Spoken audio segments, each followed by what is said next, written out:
ഞാൻ കുറച്ച് ദിവസം മുമ്പ് ബഹുമാനപ്പെട്ട ഗവർണറുടെ കൈകളാൽ ഒരു പുസ്തകം അനാച്ഛാദനം ചെയ്യപ്പെടുകയുണ്ടായി.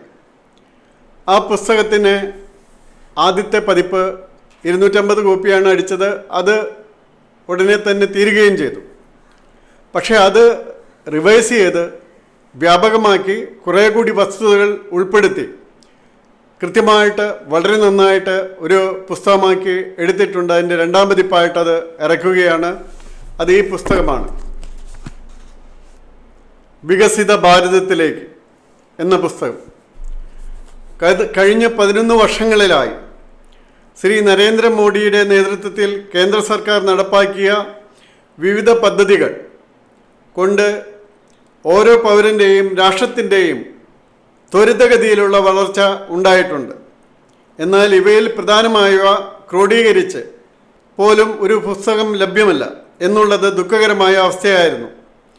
പലപ്പോഴും പല ചോദ്യങ്ങൾക്കും ഉത്തരം പറയുന്നതിനോ കൃത്യമായ സംരംഭങ്ങളോ സ്ഥിതിവിവര കണക്കുകളോ ചൂണ്ടിക്കാണിക്കാനോ അതത് സമയം ലഭ്യമായിരുന്നില്ല. അത് ഒരുമിച്ച് സാമാന്യേന ഏറ്റവും പ്രധാനമുള്ള വിഷയങ്ങൾ എന്ന നിലയിൽ തയ്യാറാക്കുവാൻ ഞാൻ ശ്രമിച്ചുകൊണ്ടിരുന്നപ്പോഴാണ് കേരള കമ്മിറ്റിയിലെ ശ്രീ പ്രിൻസ് അവർക്ക് അങ്ങനെയൊരു ലേഖനം വേണമെന്ന് ആവശ്യപ്പെട്ടത്. ആ ലേഖനം മലയാളത്തിൽ തയ്യാറാക്കി തുടങ്ങിയപ്പോൾ അവർ എന്നെ അറിയിച്ചു അവർക്കത് ഇംഗ്ലീഷിലാണ് വേണ്ടിയിരുന്നതെന്ന്. അങ്ങനെ ഇംഗ്ലീഷിലും ലേഖനം തയ്യാറാക്കി. ബഹുമാനപ്പെട്ട കേരള ഗവർണർ ശ്രീ രാജേന്ദ്ര വിശ്വനാഥ് ആർലേക്കർ 10/2/2026 ലോക് ഭവനിൽ വെച്ച് മലയാളത്തിലുള്ള പുസ്തകം പ്രകാശനം ചെയ്തു. 250 പുസ്തകങ്ങൾ മാത്രമേ തയ്യാറാക്കിയിരുന്നുള്ളൂ. ഏതായാലും ഇതിൻ്റെ പുതിയ പതിപ്പിൽ ധാരാളം പേജുകൾ കൂടിയിട്ടുണ്ട്, ധാരാളം വിവരങ്ങൾ കൂടിയിട്ടുണ്ട്. അത് ഭാരതത്തിൽ കഴിഞ്ഞ 11 വർഷങ്ങളായി എന്തൊക്കെ നടന്നുവെന്ന്, സ്ഥിതിവിവര കണക്കിലൂടെ അതിൻ്റെ പ്രയോജനങ്ങൾ എങ്ങനെയൊക്കെ ലഭിച്ചുവെന്ന്, ആർക്കൊക്കെ ലഭിച്ചുവെന്ന് സാമാന്യേന വ്യക്തമായി ഈ പുസ്തകത്തിൽ ചൂണ്ടിക്കാണിക്കുന്നു. പലപ്പോഴും അദാനിക്കും അംബാനിക്കും മാത്രമേ ഇന്ത്യയിലെ നേട്ടങ്ങൾ കൊണ്ട് ഉള്ളുവെന്ന വളരെ തെറ്റായ ഒരു പ്രചരണം, അത് പ്രത്യേകിച്ച് ചില പ്രതിപക്ഷ നേതാക്കളിൽ നിന്നും ചില സാമ്പത്തിക വിദഗ്ധരിൽ നിന്നും കേൾക്കാറുണ്ട്. എന്നാൽ അങ്ങനെയല്ല നടക്കുന്നതെന്നും അടിസ്ഥാന സൗകര്യ വികസനവും ദാരിദ്ര്യ നിർമ്മാർജ്ജനവും സ്ത്രീ ശാക്തീകരണവുമെല്ലാം എത്രയെല്ലാം രീതിയിൽ ഇന്ത്യയിലെ അശരണരായ ഇതുവരെ തീർത്തും ഗതിയില്ലാതെ കിടന്ന കോടിക്കണക്കിന് കുടുംബങ്ങളെ സഹായിച്ചുവെന്നും ഇതിൽ കൃത്യമായി കാണാവുന്നതാണ്.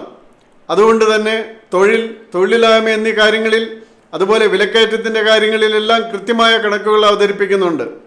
നിങ്ങൾക്ക് എല്ലാ പേർക്കും ഈ പുസ്തകം ഉപയോഗിച്ച്, ഇതിലെ കണക്കുകൾ ഉപയോഗിച്ച്, സ്ഥിതിവിവര കണക്കുകൾ ഉപയോഗിച്ച്, ഇതിൽ പറഞ്ഞിട്ടുള്ള വിശദമായ പ്രയോജനങ്ങളെ ഉപയോഗിച്ച് തീർച്ചയായും തെറ്റായ ദുരുദ്ദേശ അധിഷ്ഠിതമായ വ്യാഖ്യാനങ്ങളെ ഇല്ലാതാക്കാവുന്നതാണ്.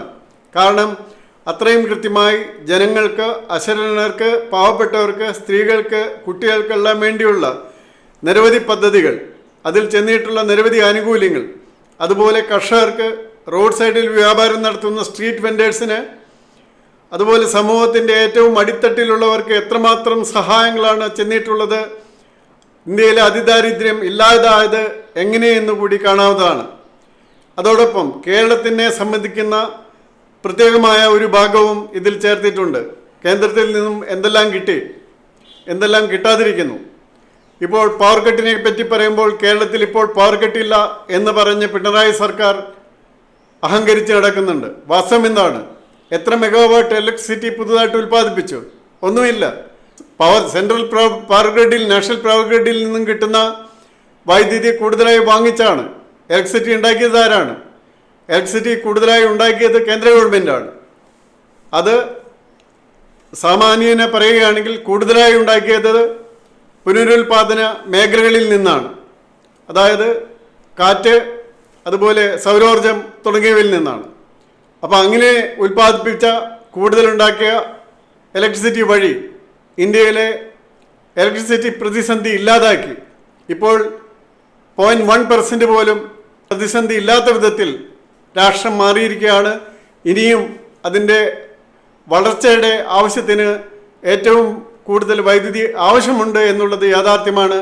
അതനുസരിച്ചുള്ള എല്ലാ പദ്ധതികളും നടന്നു വരികയും ചെയ്യുന്നു. ഞാനൊരു ഉദാഹരണം പറഞ്ഞതേ ഉള്ളൂ.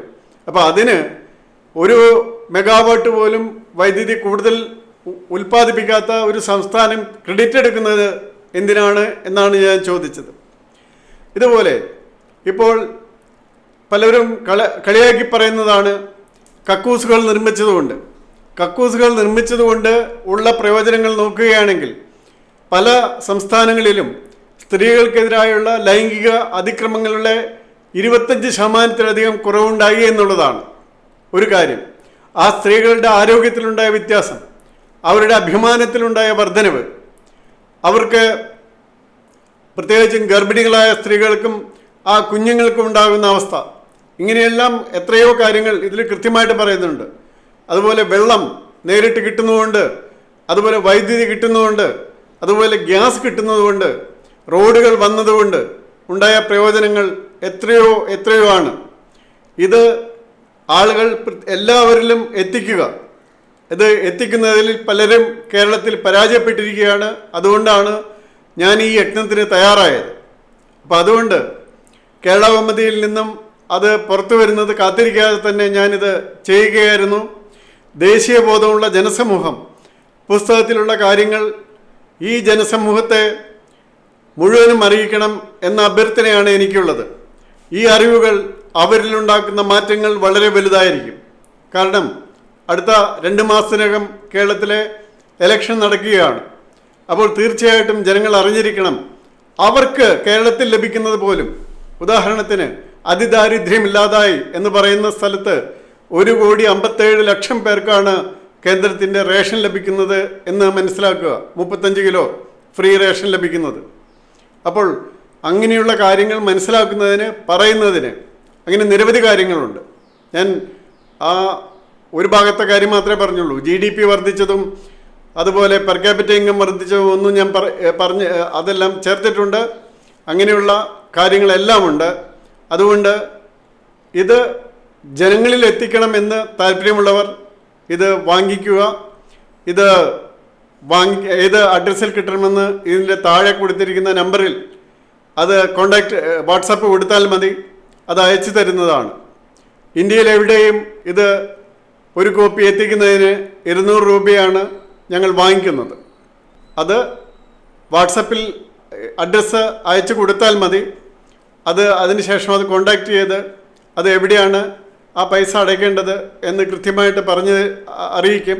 അതനുസരിച്ച് ഒരു ദിവസം മുതൽ ഒരാഴ്ച വരെയുള്ള സമയങ്ങളിൽ അത് തീർച്ചയായിട്ടും നിങ്ങൾക്ക് പോസ്റ്റലിൻ്റെ ഡിലേ അനുസരിച്ച് അത് മാറും, എത്തുന്നതുമാണ്.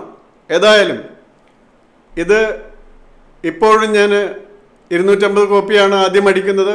ആവശ്യമുണ്ടെങ്കിൽ മാത്രമേ ഇനി കൂടുതലായിട്ട് അടിക്കാൻ ഉദ്ദേശിക്കുന്നുള്ളൂ. പക്ഷേ കൂടുതൽ ആൾക്കാരിൽ ഇതിൽ എത്തുക, ഇതിനൊരു കോപ്പി റൈറ്റും ഞാൻ എടുക്കുന്നില്ല. ആർക്ക് വേണമെങ്കിലും ഇത് റീപ്രിൻ്റ് ചെയ്തോ അല്ലാതെയോ കൊടുക്കുകയോ മറ്റുള്ളവർക്ക് കൊടുക്കുകയോ ഒക്കെ ചെയ്യാം. എനിക്ക് ആ കാര്യത്തിൽ യാതൊരു പ്രശ്നവുമില്ല. ഇത് ഞാൻ പിന്നീട് കേരള കൗമുദിക്കും ഒക്കെ കൊടുക്കുന്നതാണ്, അവരുടെ ഇംഗ്ലീഷിൻ്റെ വെർഷൻ കൂടാതെ. അപ്പോൾ അങ്ങനെ ജനങ്ങളിൽ മുഴുവൻ ഇത് എത്തിച്ചേരണം. എന്ത് മാറ്റങ്ങളാണ് വിദേശ നയത്തിൽ, അതുപോലെ ആഭ്യന്തര സുരക്ഷയിൽ, എല്ലാ കാര്യങ്ങളിലും. അങ്ങനെ നമ്മൾ സാധാരണ ഒരു പുസ്തകത്തിൽ ഉണ്ടാക്കാവുന്ന കാര്യങ്ങൾ മാത്രമല്ല, ഇന്ത്യയെ സംബന്ധിച്ച് ഉണ്ടാകുന്ന സമഗ്രമായ കാര്യങ്ങളിലും നമ്മൾ ഇത് കവർ ചെയ്തിട്ടുണ്ട്.